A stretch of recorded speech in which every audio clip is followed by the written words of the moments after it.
Alors bonjour à tous, bonjour à toutes. Aujourd'hui nous sommes juste devant l'ascenseur des Fontinettes parce qu'il va se passer un très grand moment dans quelques jours. Nous sommes donc en compagnie de Benoît Roussel, le maire d'Arques. Benoît, bonjour. Bonjour Jackie. Et Cécile Caron, donc l'adjointe aux fêtes, au commerce, aux aînés. Cécile, bonjour. Bonjour. Voilà, Cécile, elle revient de vacances, donc elle est en forme. Ouais. Donc on n'est pas à côté d'elle. Alors, donc Benoît, dans quelques jours, donc le 12, 13, 14, un grand moment, le festival qui annonce également la réouverture au public de ce très beau bâtiment. Voilà, dans une dizaine de jours, on y sera. La ville d'Arques, elle va organiser son premier festival sur son territoire.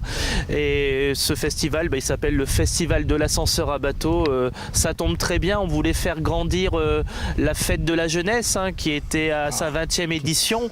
Et la fête de la jeunesse, c'était un samedi soir dans le parc du Jardin public. Et donc, avec cet équipement qui a coûté presque 10 millions d'euros à la ville d'Arques pour le restaurer, on s'est dit il faut qu'on puisse faire un événement de taille, faire grandir un événement sur la commune et puis profiter des festivités du 14 juillet pour faire vraiment une très belle fête pour offrir ça à la population. Donc je tiens à préciser que c'est la réouverture et non l'inauguration parce que l'inauguration aura lieu l'année prochaine. C'est ça l'idée. D'accord. Ouais. Et on aura une deuxième fête, je vous parie. Alors, 3 soirs, dès 20h, ouverture au public, 21h. On peut dire qu'il y en aura pour tous les goûts. Oui, voilà, c'est ça. La programmation, elle s'adresse vraiment à tous les publics. Donc, 3 soirs de fête. Alors, c'est 3 soirs entièrement gratuits pour la population. Ça va s'adresser aux jeunes et aux moins jeunes. Et puis, ça va aller crescendo, quoi.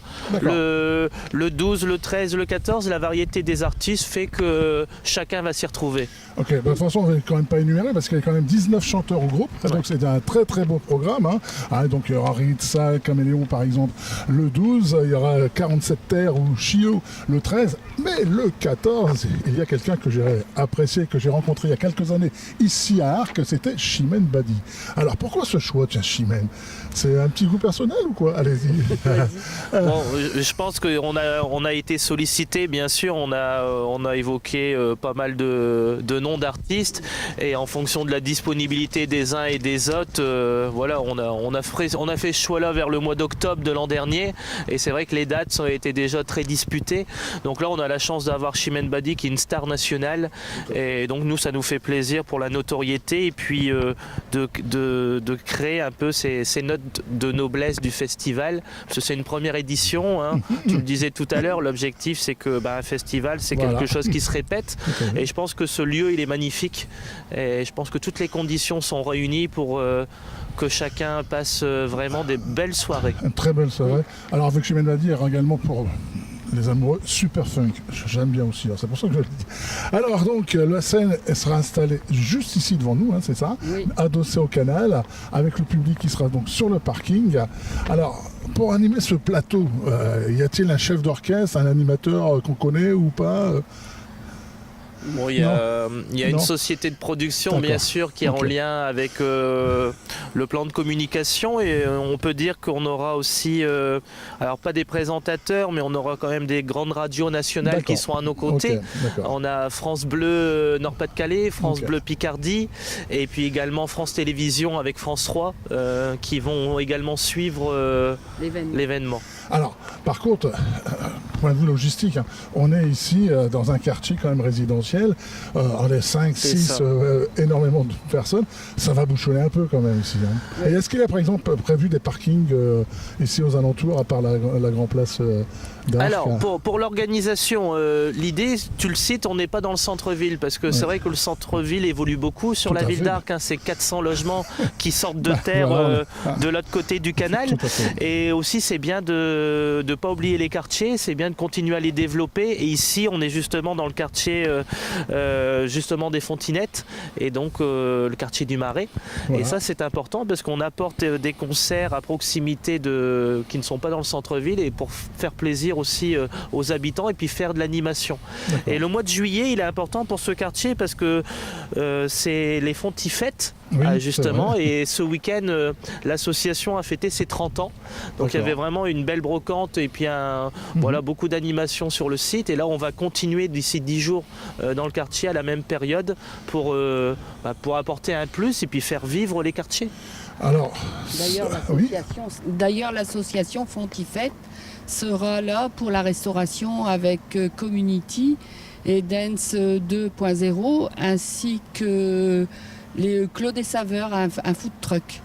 Alors oui, Claude Saveur, que j'ai appris juste à l'instant, a repris juste l'établissement juste en face de nous, qui était le fil de l'eau très connu, et c'est eux qui vont arriver là, c'est ça? Voilà, c'est ça, c'est bien ça.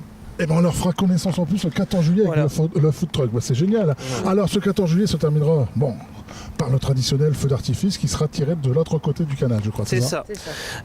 Il faut vous dire qu'un feu d'artifice, c'est aussi beaucoup d'organisation. Donc, étant donné qu'on aura 7000 personnes ici sur le concert, on aura l'ascenseur à bateau qui sera illuminé pendant 3 jours. Ça, c'est important de le signaler. On aura plus de 90 projecteurs sur l'ascenseur à bateau pour le mettre en valeur pendant 3 jours. Donc, le feu d'artifice va être tiré juste en face de l'ascenseur, côté centre-ville. Donc, finalement, comme ça a été le cas il y a quelques années. Donc les habitants pourront venir bien sûr sur le festival, pourront aller sur le pont de Flandre ou aller dans le centre-ville au niveau de la halle de la composition. Tout ça, tout sera accessible. Et finalement, le feu d'artifice est tiré derrière le Domido dans cette friche du centre-ville. Donc vraiment, si c'est rempli, si ici il y a 7000 personnes, c'est sûr qu'on ne pourra pas accueillir plus de monde, mais les uns et les autres devront se rendre en centre-ville pour continuer à profiter de la soirée. Alors donc, monsieur le maire a dit pas plus de 7000 personnes au niveau de la sécurité. Les portes ouvrent à 20h. Soyez devant les portes bien avant, parce que je pense que les 7000, j'ai peur, mais ils vont exploser, je pense. Donc, peut-être pas le 12 ou le 13, mais le 14 sur certains, en plus le feu d'artifice. Voilà. Donc ce qui est bien, c'est que vous pouvez venir, vous trouverez un spectacle sensationnel. On va trouver de la restauration, de la buvette, c'est bien ça, Cécile?